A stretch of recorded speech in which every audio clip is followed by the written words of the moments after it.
Eh bien, bonjour tout le monde et merci une fois encore d'être aussi nombreux pour la remise du prix Libre d'écrire que toute une série de partenaires que je vais vous présenter organisent pendant l'année, tout au long de l'année, dans l'ensemble des prisons de la Fédération Wallonie-Bruxelles.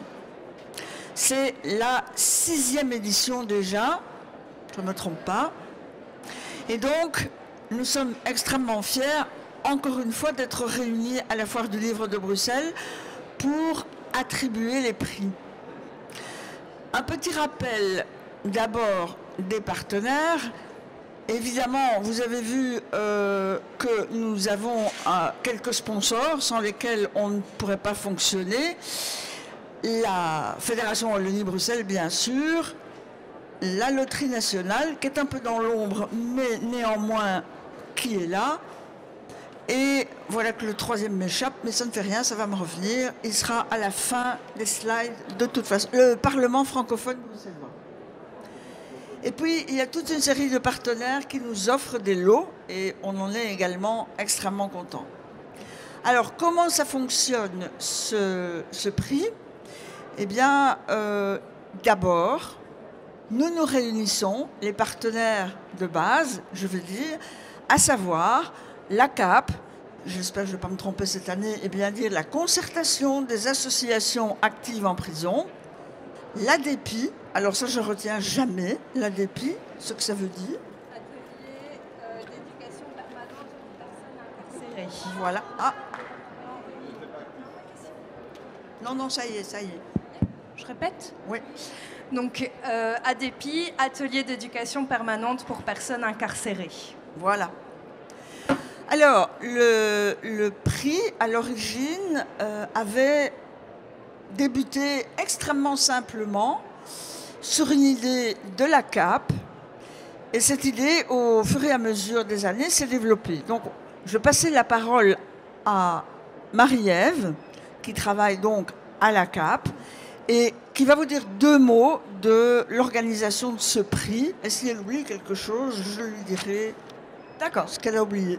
ça marche. Merci Christine. Je compte sur ta vigilance. Donc moi, je travaille pour la CAP Culture. On a ajouté culture à CAP, qui existe depuis de nombreuses années. C'est tout récent, le mot culture. Et donc notre association elle a deux objectifs principaux qui coïncident dans ce projet qu'est ce concours d'écriture. La première mission qu'on a, c'est en concertation avec les associations de terrain et en collaboration avec toutes les personnes actives intramuros dans les prisons de Fédération Wallonie-Bruxelles, de faciliter l'accès à la culture tant que faire se peut, et l'expression, notamment à travers l'écriture. Et sensibiliser le monde extérieur aux réalités du monde carcéral. Et donc voilà, ce concours à la fois permet de valoriser la parole et l'expression chez les personnes détenues et de la faire connaître au-delà des murs, ici notamment, et merci pour votre accueil. Et donc cette année, il y a plus d'une trentaine d'associations membres de la CAP Culture.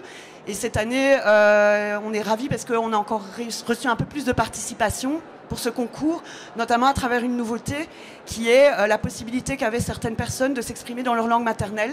Donc on a reçu 10 textes en langue étrangère et donc on en est très content parce que notamment il y en a une qui a été récompensée dans les lauréats. Alors je voulais juste pas tenir le crachoir pendant des lustres, mais juste remercier aussi une série de partenaires, ceux qui offrent les lots. Au-delà des personnes qui soutiennent ce concours historiquement, il y a la revue Axel Magazine, une revue féministe.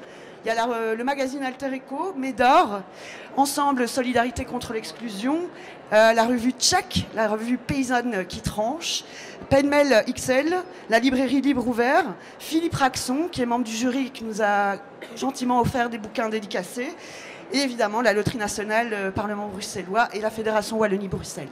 Voilà. Très bien. Alors, et l'ADEPI ? Qu'est-ce qu'elle fait, l'ADEPI, et comment est-ce qu'elle est impliquée dans ce prix Libre d'écrire ? L'ADEPI est impliquée dans le concours Libre d'écrire parce qu'on diffuse le concours dans les prisons où nous sommes actifs. Donc l'ADEPI intervient dans 10 prisons en Wallonie et 3 prisons sur Bruxelles. Donc on fait la pub du concours, on organise des ateliers, on en parle dans nos cours de français, enfin on diffuse un max pour récolter les participations. Et puis, on fait partie du pré-jury. Et donc... Et cette année, on avait beaucoup de textes. Beaucoup de textes qu'on lit avec grand plaisir. Voilà. Et puis, on débat pour choisir les finalistes. Près de 140 textes. On en a conservé 24. En fait, à peu près, en gros, 4 textes par catégorie. Il y a une série de catégories qui sont la poésie, la fiction, les récits de vie, l'expression artistique. Et cette année, à cause de ce thème un peu étrange qu'on avait choisi, puisqu'on choisit en collaboration avec la CAP, la DEPI et les autres associations le thème de l'année, on ne connaît pas encore le prochain, rassurez-vous, cette année c'était construire. Alors construire, se construire, reconstruire, voilà. Et puis on organise un jury qu'on considère le jury pro, qui reçoit les 24 textes et qui se met à lire. Et dans ce jury pro, il y a un président ou une présidente, et il y a des membres. Alors parmi les membres, il y a Diane-Sophie Couteau qui représente le service de la lecture publique en Fédération Wallonie-Bruxelles, j'espère que je ne me suis pas trompée, Myriam Leroy de la RTBF, il y a Valérie Cohen qui est écrivaine, Pascal Fontenot qui est écrivaine, j'en oublie, mais ça ne fait rien, c'est pas grave. Michel Claes, voilà. Et donc, cette année, Philippe, tu as accepté d'être le président. Est-ce que tu peux nous dire d'abord pourquoi tu as accepté et ensuite comment tu as vécu ça? Alors, j'ai accepté parce que tu as un sens du dynamisme et que tu es quelqu'un de très convaincant, mais j'ai aussi accepté parce que auparavant, pour moi, il y avait eu une expérience dans les prisons et de rencontres avec des prisonniers, c'était l'année précédente. Organisé par Nicolas Suissen, d'ailleurs, oui, tout à fait, et la foire du livre. Et j'ai accepté parce que j'ai pressenti ce qui s'est concrétisé au moment des débats entre les membres du jury. C'est un prix qui est bien fondé. C'est-à-dire que il y a une présélection, comme tu l'as rappelé, et les textes qui nous sont parvenus eh bien, ont été évidemment lus, ont marqué les lecteurs, et au moment des débats, parce que le président, c'est quelqu'un qui surtout organise un peu les échanges en donnant son avis, mais son avis n'est pas nécessairement prioritaire, loin de là. Au moment des débats, il y a eu 2 phénomènes significatifs. Pour certains textes, il y avait un faisceau, je dirais, qui réunissait l'ensemble du jury. Alors ça, c'est un indice significatif, mais il y a un autre indice significatif aussi dans ce genre de circonstances, c'est quand il y a débat sur un texte et que les arguments des uns et des autres sont intelligents. Parce que ça veut dire que c'est aussi une question de sensibilité et que ce texte, même s'il y a des défenseurs et d'autres qui sont moins portés sur lui, ça signifie que ce texte a des qualités intrinsèques. Et ça, moi, je veux souligner le fait qu'à la lecture de ces textes, leur construction, leur sujet, leur traitement, pour ceux qui ont été récompensés, c'est pas des récompenses, je dirais, par le bas, par élimination des autres. C'est vraiment des textes qui ont séduit, qui ont ému, qui ont touché, à la fois dans leur sujet aussi, dans leur argumentaire, dans leur volonté littéraire. Il y a donc, je dirais, une créativité et des perles en prison qui méritent vraiment d'être sorties comme on les sort d'huîtres. Que dire de plus? Bon, alors on va quand même passer aux choses sérieuses et on va commencer par attribuer les premiers prix. J'espère que je vais bien faire fonctionner. Ça n'a pas l'air. Si, pardon. Ah, zut. Pardon, excusez-moi. Ah. Bon. Comment est-ce que je peux reculer? Voilà, ça y est. Voilà, ça y est, ouf. La première catégorie que l'on va attribuer, c'est la catégorie récit de vie. Et dans chaque catégorie, vous allez voir qu'il y a une mention spéciale du jury et ensuite un lauréat. Mention spéciale du jury, en général, c'est un petit coup de cœur, un petit coup de trop peu, qui fait que les jurys ont envie d'attribuer et de faire quand même remarquer un texte. Alors, je vais passer la parole à Madame Christina Zamfiraj, qui est administratrice de la CAP Culture.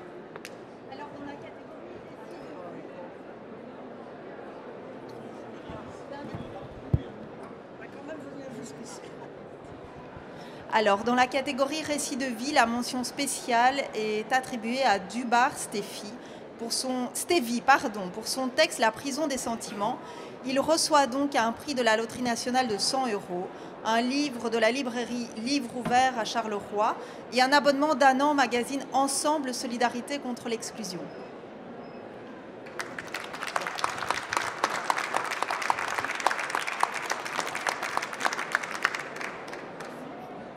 Pas de micro?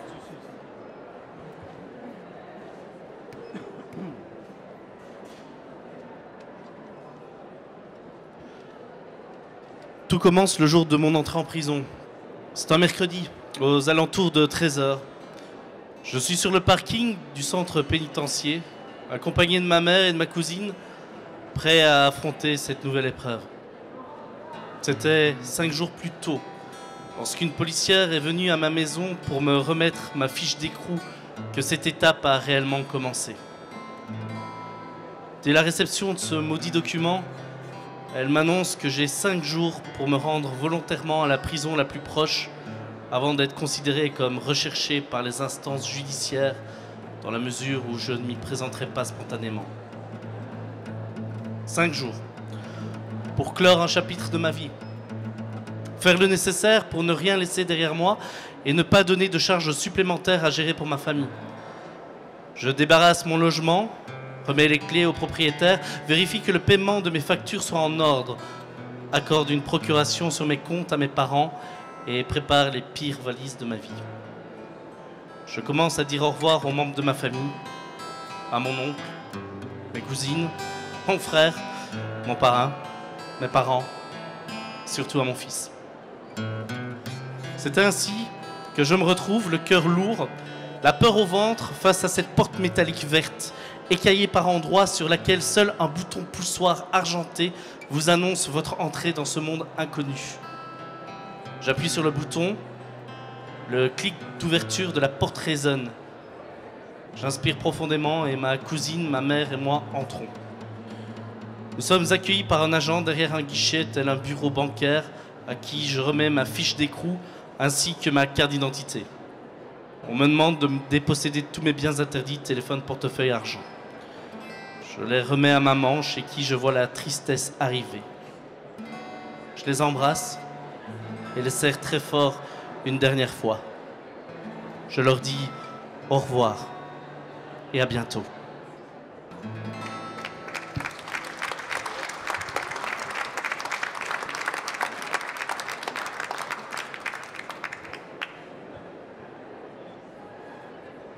Alors, dans la catégorie récit de vie, le lauréat, le prix sera remis par Grégory Laurent, commissaire général de la Foire du Livre de Bruxelles. Merci Christine. Donc, à destination, dans la catégorie récit de vie, la lauréate est Geoffroy Bénédicte pour son texte Ma vie de hackeuse. Elle reçoit un prix du Parlement francophone bruxellois de 200 €, un livre dédicacé du président du jury Philippe Raxon et un abonnement d'1 an au magazine Axel.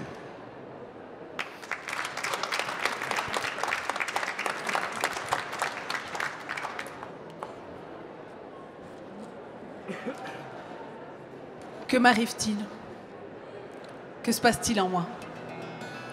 Pourquoi tous ces souvenirs douloureux remontent dans ma tête? Toutes ces images des moments durs de ma vie m'habitent continuellement et sans cesse. J'ai envie de hurler tellement j'ai mal. Mais j'attends que cela passe. Je pleure en silence pour évacuer toute cette souffrance. Soudainement, l'envie d'écrire m'apparaît comme une évidence et devient viscérale. Je ressens ce besoin d'exprimer celle que je suis pour arrêter de cacher la personne que je suis devenue. J'ai peur, oui. C'est normal et humain, n'est-ce pas? Rouvrir le robinet des moments passés me fait douter. Mais surtout, tout est-il racontable? Peut-on tout écrire? Mais au fond de moi, il y a cette petite voix qui me dit « Vas-y, fais-le, c'est important pour toi et tant pis pour le reste, c'est-à-dire le jugement des autres personnes, ma famille et mes amis. Je dois raconter. » Clairement, ce n'est pas notre passé qui nous définit, mais ce que nous en faisons. Je suis prête. J'ouvre mon cœur avec sincérité, avec tendresse et confiance.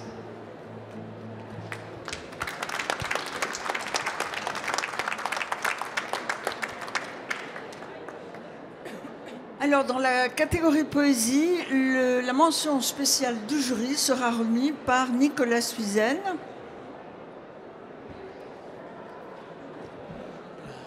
Je peux dire une petite chose? Oui. Avec certains auteurs comme Philippe Raxon et bien d'autres, nous avons, enfin surtout Nicolas, a mis en place un projet qui s'appelle Billets d'écrit. Et si vous souhaitez écouter le produit de ces travaux, de ce qui a été écrit par les personnes détenues à partir des ateliers, allez sur la chaîne YouTube de la Foire du Livre de Bruxelles et vous y trouverez tous les podcasts.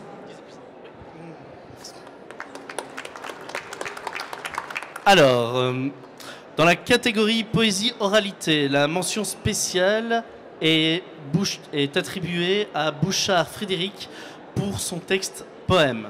Il reçoit un prix de la Loterie nationale de 100 €, un livre de la librairie Livre Ouvert à Charleroi et un abonnement d'1 an au magazine Ensemble Solidarité contre l'exclusion.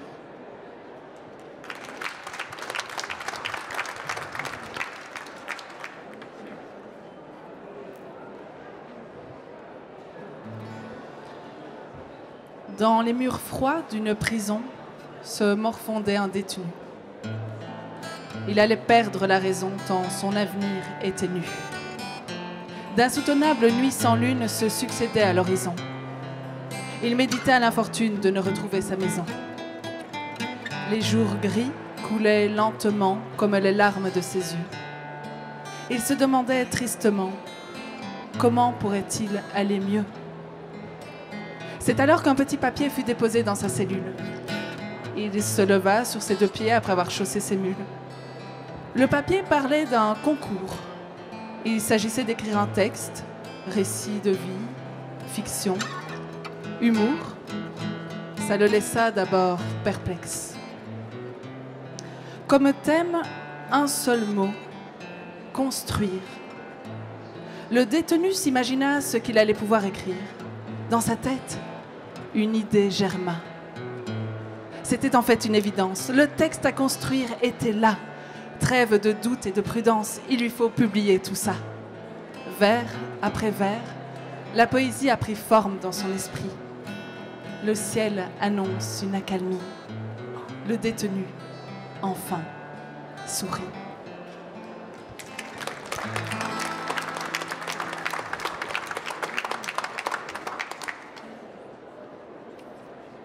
Toujours dans la catégorie poésie, mais cette fois-ci le lauréat ou la lauréate, on ne sait pas encore, et le prix sera remis par Diane-Sophie Couteau, je vais essayer de le redire encore une fois, du service de la lecture publique de la Fédération Wallonie-Bruxelles. Bravo Christine.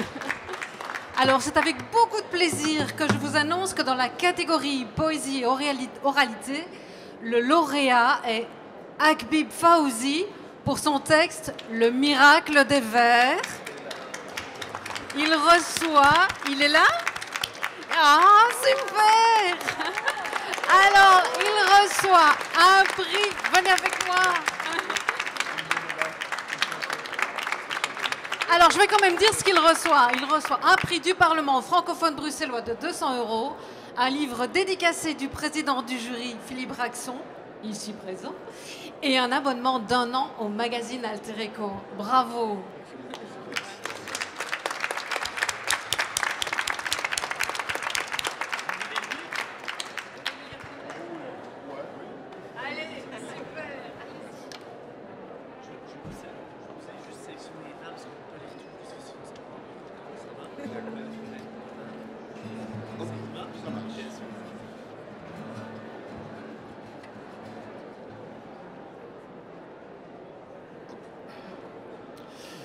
Alors, j'ai appris à écrire des vers avec des messages à l'envers. J'ai réussi à effacer des mots de ma mémoire, de mon dictionnaire. J'ai réussi à effacer des mots de ma mémoire et de mon dictionnaire. Je suis même arrivé à transformer mes blessures éternelles en un mal temporel, éphémère. Je peux enfin me reposer et me moquer de tous mes enfers qui avant m'étouffaient et entouraient mon cou comme un démon biblique, monstrueux et tentaculaire.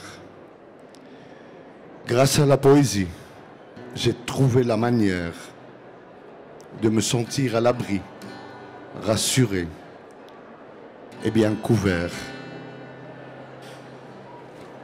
Dès que j'ai appris à jongler avec les mots, je me suis enfin trouvé face à moi-même.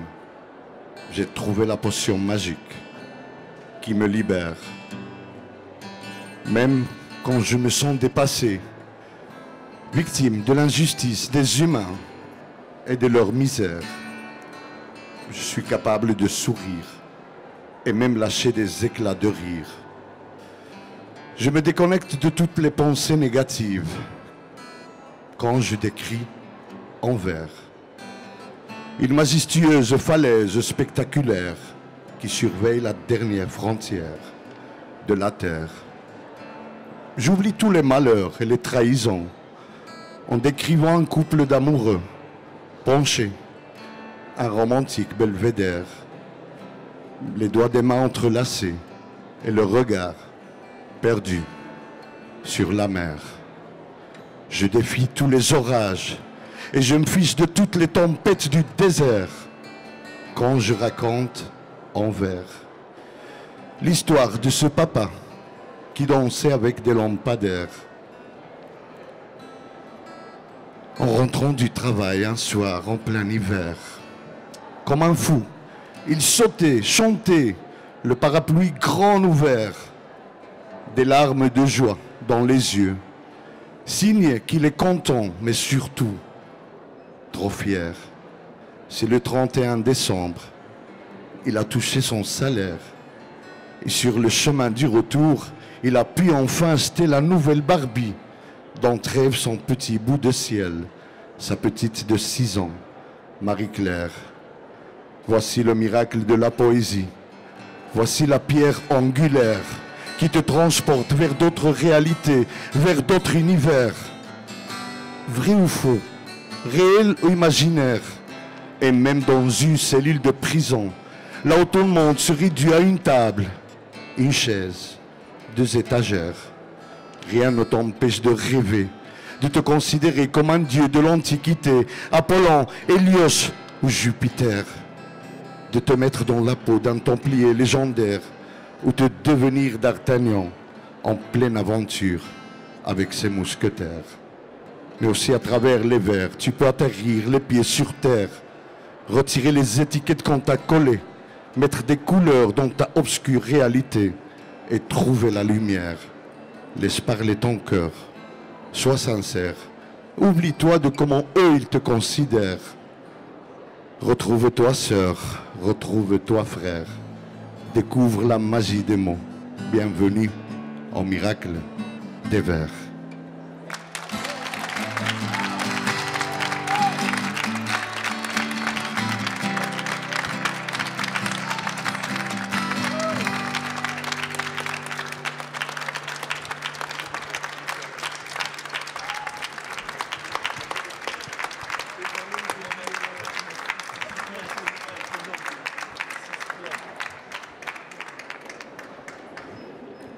Bon, après cette émotion, c'est un peu compliqué, mais on continue. Catégorie réflexion. La mention spéciale du jury sera remise par Madame Jacqueline Rousseau.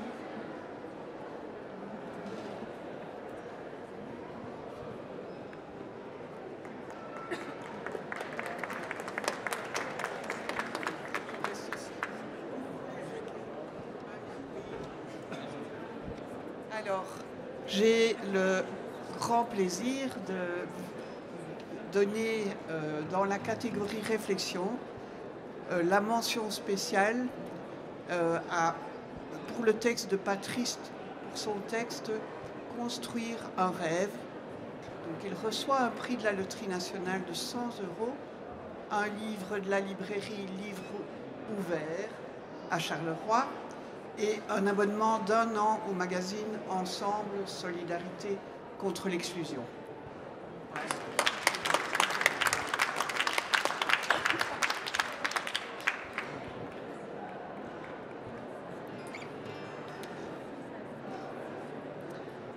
Construire un rêve, c'est une aventure personnelle et intime.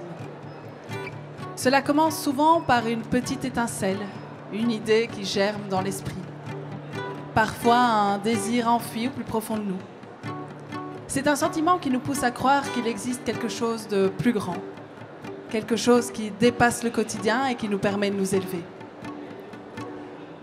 Chaque rêve est unique. Pour certains, il peut s'agir de fonder une famille, pour d'autres, de réaliser un exploit professionnel ou artistique.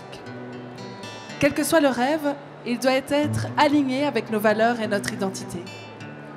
C'est ce qui lui donne de la force et de la durabilité. Agir pour son rêve demande du courage, car chaque pas vers cette réalisation peut être semé d'embûches. Il y aura des obstacles, des moments de doute et de découragement. Le soutien des autres est aussi un élément clé dans la construction d'un rêve. Construire un rêve, c'est aussi savoir se réinventer. Il est rare qu'un rêve se réalise exactement comme on l'avait imaginé. Les imprévus, les nouvelles opportunités et les échecs modifient souvent le cours des choses. La patience est une vertu souvent oubliée dans la course vers la réalisation de nos rêves. Dans un monde où tout va vite, on oublie que les plus grandes réussites prennent du temps. Et finalement, construire un rêve, c'est aussi savoir l'apprécier en chemin. Ce n'est pas seulement l'accomplissement final qui compte, mais tout ce que l'on apprend en cours de route. En fin de compte, un rêve n'est jamais vraiment achevé. Une fois qu'un rêve est réalisé, il en est souvent un autre, tout aussi grand ou différent. Car l'homme est fait pour rêver, pour perdurer sans cesse de nouveaux horizons.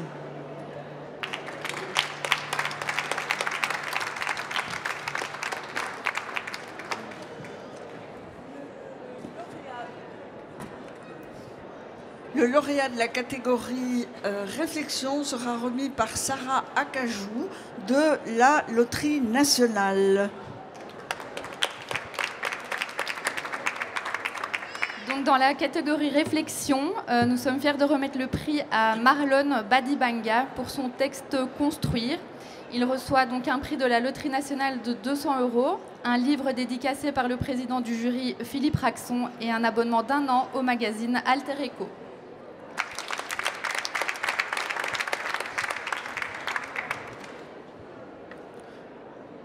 La richesse du sol d'un pays est la propriété souveraine de son peuple.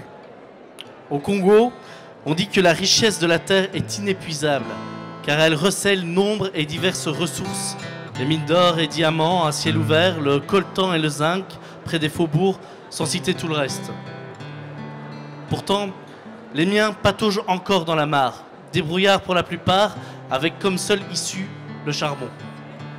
Tout en bas de l'échelle sociale, ce monde leur laisse si peu de place. Combien de fois j'ai entendu dire que les portables étaient la cause de tant de morts à l'est du Congo, car le cobalt extrait est un élément clé pour sa fabrication et son fonctionnement. Devrais-je m'en priver pour que les miens survivent? Doit-on considérer la richesse comme une malédiction?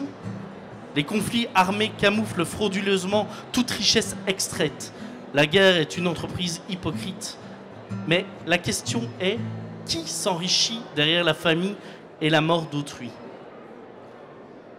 J'accuse les politiciens véreux, les fonctionnaires corrompus et les élites de fermer les yeux et de détourner le regard tant que leurs assiettes sont pleines, croulant sous les fourrures en velours et des pierres précieuses.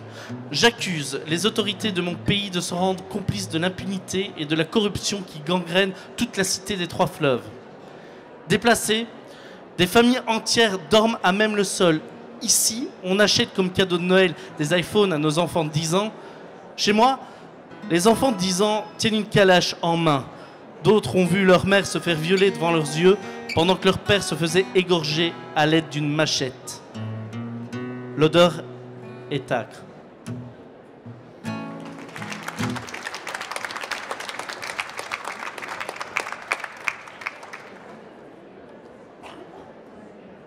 Dans la catégorie expression artistique, mention spéciale du jury, c'est moi qui vais remettre le prix.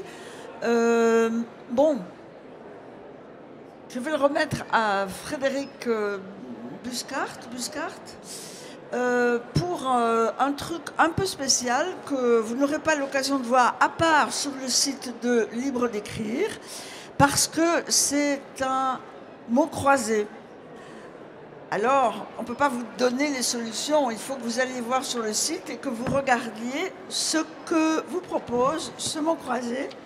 Et ainsi, vous saurez pourquoi Frédéric Buscart, dans la catégorie expression artistique, reçoit pour son texte « Joue avec Fred » un prix de la Loterie nationale de 100 €, un livre de la librairie Livre Ouvert à Charleroi et un abonnement d'1 an au magazine Ensemble Solidarité contre l'exclusion. C'est un peu difficile de vous lire le mot croisé, mais voilà. Mais n'hésitez pas à aller sur le site. Oui, libredécrire.be. Voilà, libre d'écrire en un seul mot et sans accent.be. Voilà. Vous n'aurez pas non plus l'occasion de voir le prix suivant, mais il sera sur le... Voilà. Donc, la catégorie expression artistique, la lauréate, puisqu'on sait maintenant que c'est une lauréate, sera remis par le député Sadiq Koksal du Parlement francophone bruxellois. Je vous remercie. Oui, effectivement, c'est une lauréate. Donc, dans la catégorie expression artistique, la lauréate est Madame Liliani Feliz Jiménez pour sa bande dessinée. Et elle reçoit un prix du Parlement francophone bruxellois de 200 €, un livre dédicacé par le président du jury Philippe Raxon et un abonnement au magazine Alter Ego pour une durée d'1 an. Voilà. Félicitations à elle. Alors pourquoi est-ce que vous ne la verrez pas? C'est que moi, je n'avais pas le cœur de déflorer cette bande dessinée qui est assez longue. Elle fait plusieurs pages, c'est une vraie histoire, très construite. Et par exemple, vous montrez la première page, vous n'auriez pas compris pourquoi on l'a choisie. Donc ça vous oblige encore plus à aller sur le site libredécrire.be. Voilà, on approche tout doucement de la fin de la remise des prix, avec la catégorie fiction, et la mention spéciale du jury sera remise par Madame Coralie Belens, membre du jury et membre de l'ADP. Quel honneur! Dans la catégorie fiction, la mention spéciale est un anonyme pour son texte « Construire son nid ». Il reçoit un prix de la Loterie nationale de 100 €, un livre de la librairie Livre Ouvert à Charleroi et un abonnement d'1 an au magazine Ensemble Solidarité contre l'exclusion.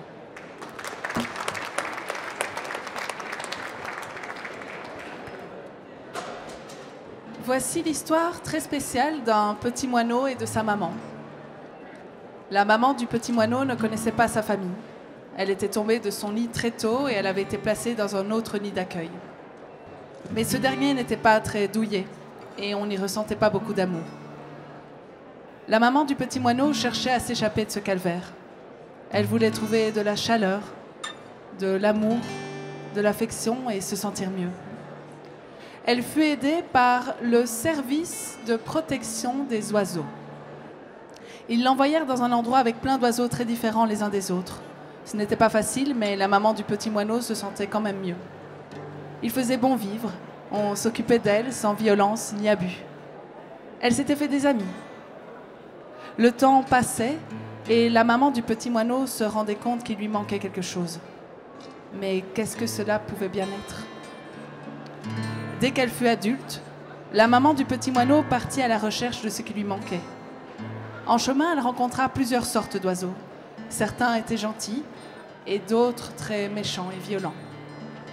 Elle se rendit compte que ce qui lui manquait, c'était de recevoir de l'amour, de l'affection, de la gentillesse et de fonder une famille.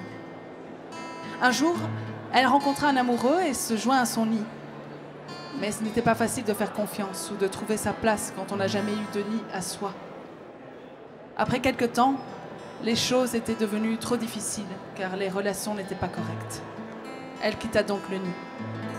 Elle se dit alors qu'il était peut-être temps d'essayer de construire sa propre famille.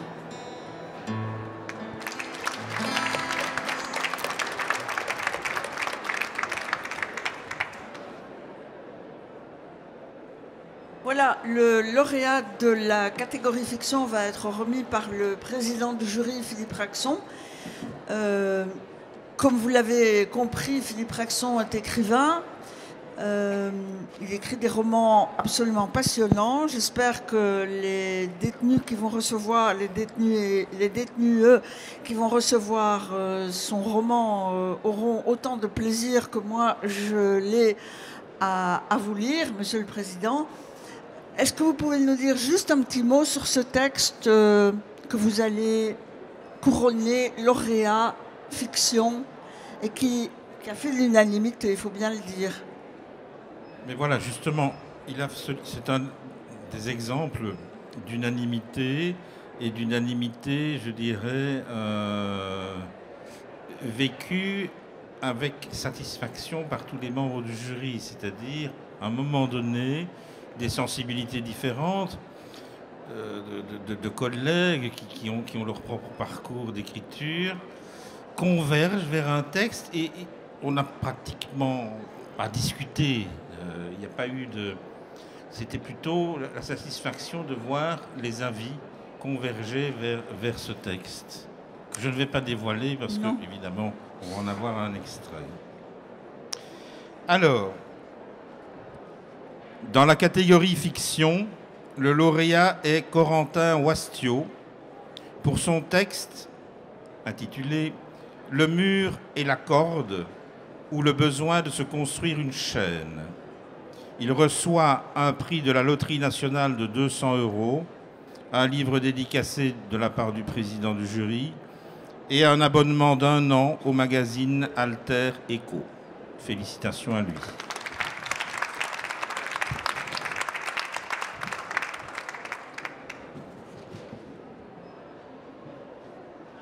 Dans le royaume de Motuska vivait un peuple particulièrement en sécurité. La promesse du royaume était d'offrir un havre de paix, un cadre vie strict laissant chaque chose et chacun à sa place, mais tout de même ouvert aux plaisirs divers. Le citoyen lambda de Motuska pouvait bien évidemment consommer, s'offrir des divertissements, faire des activités et entreprendre dans la limite que lui imposait le cadre. Cadre si important au royaume pour tenir sa promesse de quiétude.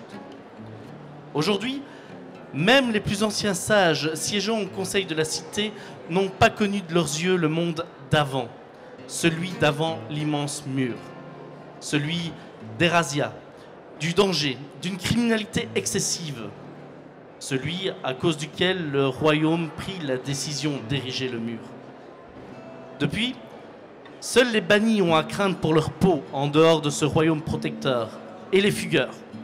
Mais de mémoire d'homme, cela fait un moment que Motuska n'a plus à gérer une fugue et ses conséquences. Des messages de mise en garde sous forme de clips vidéo montraient des gens apeurés en train de fuir dans la forêt, poursuivis par on ne sait quoi. Une bête féroce? Une horde de cannibales? Ou les sadiques qui peuplent les contrées du monde extérieur et malfaisants? Ces charognards en quête d'une proie qui rôde aux alentours du grand mur.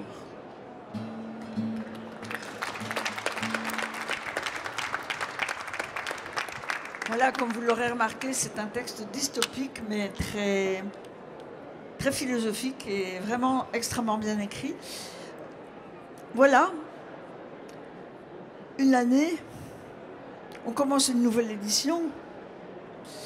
Donc, on vous fixe rendez-vous l'année prochaine. Mais avant ça, on va remercier tous nos sponsors.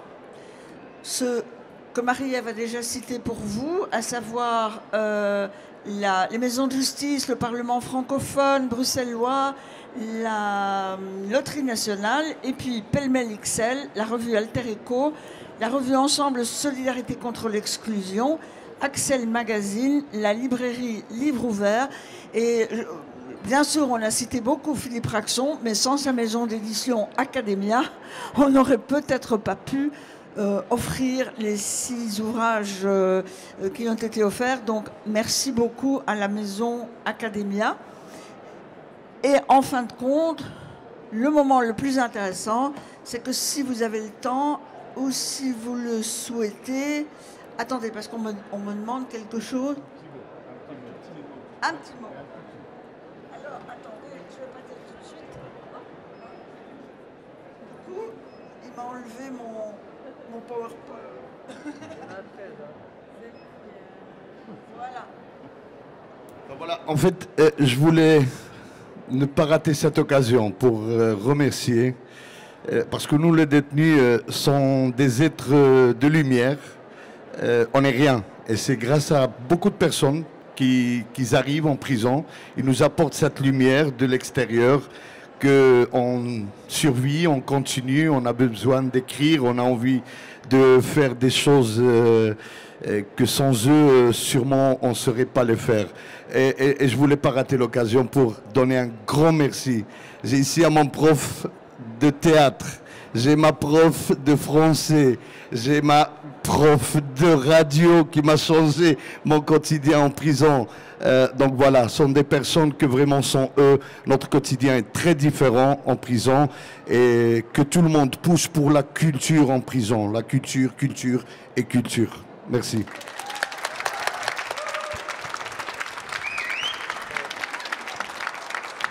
Voilà.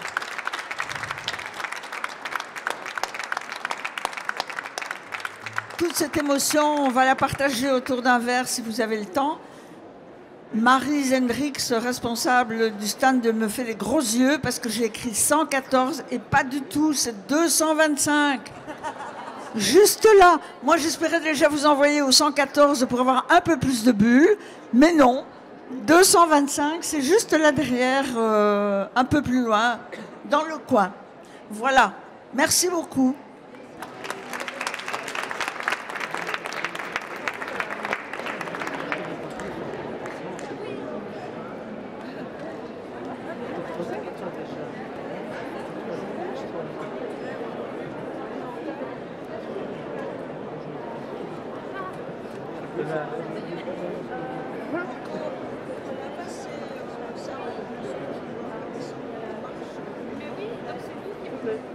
Merci à toi.